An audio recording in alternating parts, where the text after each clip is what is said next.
Good morning sa mga tunay at totoong mga kaibigan. Yan. Araw ng Friday. Yan. Maglalakad.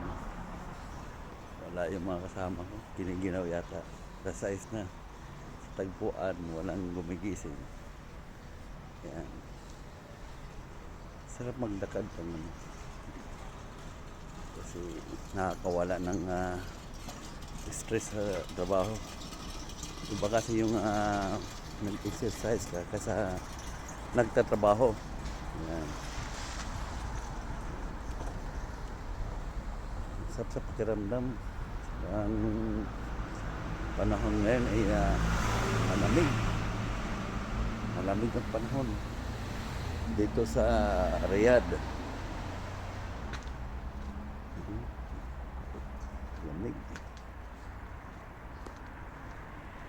Maraming salamat po sa mga tunay at tapat na mga kaibigan.